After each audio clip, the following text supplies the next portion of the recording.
and welcome back to Not a Channel News. We're glad to have you here for our latest segment. Today we'll be covering an interesting topic, conformity and its opposite, non-conformity. Yes, Vince, conformity is a pretty interesting topic. Now let's review the definition of conformity, shall we? The dictionary definition of conformity is action in accord with prevailing social standards, attitudes, preferences, etc. But Austin, what about non-conformity? Those two go hand in hand with each other. Well, according to the dictionary, nonconformity is exactly what you might expect it to be. Failure or refusal to conform as with established customs, attitudes, or ideas. Thank you, Austin.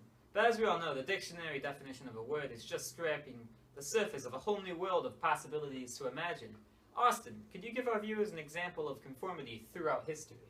I certainly can and will, Vince. Conformity has been a driving influence in the rise and fall of empires for the entirety of human history.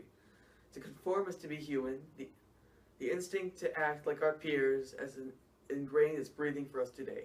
Every great empire or civilization to date has had laws, rules, boundaries, and that everyone must follow.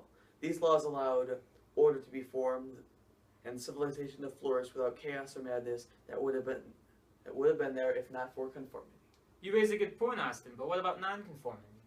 While conforming has saved many countries, it has ruined others. When the government in a country is corrupted and the laws are wrong, what left is there to do but decide not to conform with the laws? Ah, you make a good point. But who is to decide unjust laws from just laws? It all has to depend on the person who makes the decision to conform or to not conform with current status quo of the world. Conformity can be good and bad, it seems. While everyone following the laws creates social order and stability, these same laws can be the rules that regulate a terrible society or police state. Let us stray into the world of literature for a moment to talk about the book Brave New World by Aldous Huxley with our good friend Hunter Valenzuela. Hi, I'm Hunter, and I'm going to talk to you about the parallels in the book Brave New World and another form of media that I'll get to in a bit, and how they compare and contrast with conformity and non-conformity. Let's start off with the book Brave New World. So in Brave New World, the motto is community, identity, and stability. These all sound very good to start out with. However, they have a more sinister meaning in the novel.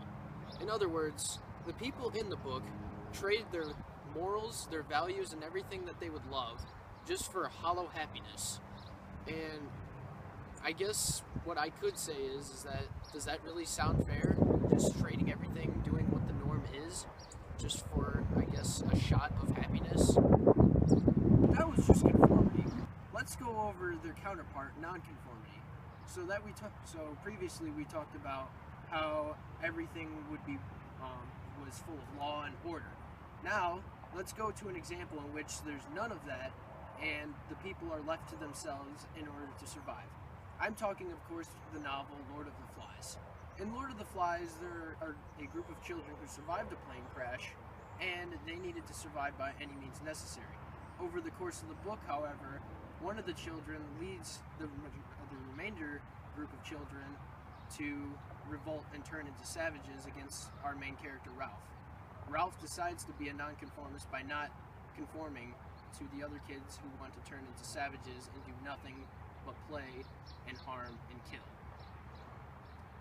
Right now I've taken up a little bit more of your time, so in other words, back to Austin and Vince. Thanks for the info, Hunter. There are also parallels to authors outside of books we can talk about as well. Throughout history, authors or artisans in general have had a sort of power of not conforming with social norms. This power has made many of them famous today. It's also gotten many of them executed for treason, but that's another story. Thank you, Austin. Speaking of famous people influencing their times, we can stray into the world of science. Think of Copernicus, a great scientist of his time. He brought about the heliocentric model of the solar system. At the time, the geocentric model was prevalent, and Copernicus was laughed at for his beliefs. Copernicus decided to continue non-conforming and push the heliocentrism model.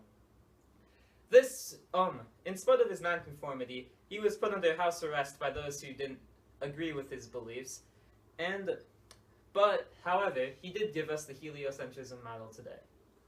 Well, Vince, you make a good point. However, think about how science builds off of itself. Can it be non-conforming if you work with a team of scientists to build new sciences? Not every science scientific discovery is groundbreaking. Well, once again, it seems like conformity and nonconformity always come in a healthy dosage of each other, hand in hand, whether it be science, history, or literature we're talking about. Well, that's enough thinking about conformity versus nonconformity for now. We'll be back after these messages.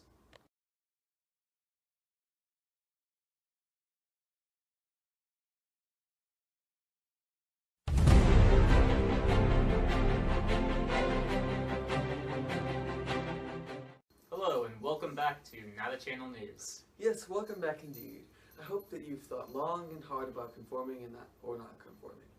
We've gone and talked to a couple select people throughout town to see their thoughts on conforming and not conforming. Okay, so here I am with my sister Star, and she's going to answer a few interview questions about conformity. Okay, so what do you think conformity is, Star? Fitting in. Fitting in, okay. So what do you think, my next question is, what do you think of conformity? Everybody does it.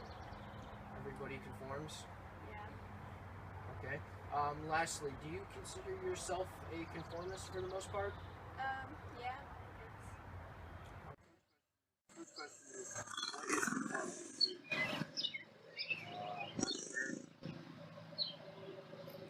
It's like fitting other people with other people. Right? Some people think it's like just doing what everyone else does just because that's what they do. And the second question is, do you think that we need conformity? No, I don't think so, really. You need the piece that we needed? Yeah, no, I don't think that it's really necessary for society. And then the question is, do you believe yourself that you are a conformist?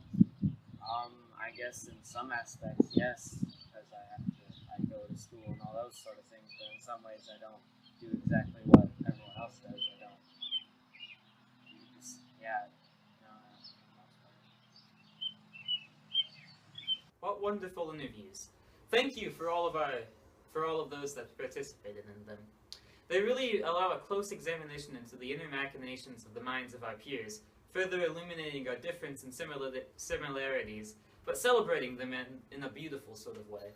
Breaking news! This just in, a nonconformist has been spotted around town. We'll cut to Hunter on the scene. We just got breaking news outside of this church right here.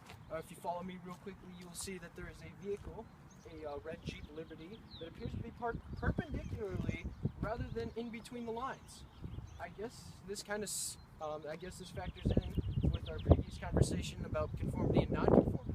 But my question is, why is this parked like it is? What are you doing with my car, man? Sir, can you tell us why you parked your car like this? Dude, I'm a nonconformist. Stick it to the man. But this is unsafe for others. Why would you park like this? You can't hold me down with your laws and regulations. You gotta make your own path, But people can get hurt if something like this happens. Who would get hurt? Can you give me an example? Well, somebody could try to pull in and they would find out that, oh, this parking spot's taken up by somebody who doesn't know how to park. Let me just back up, and then they get rear-ended. You see, I do know how to park, but this is my way of parking. You see, we can't all follow the same rules, man? I guess you're right. Anything else you want to add on the subject?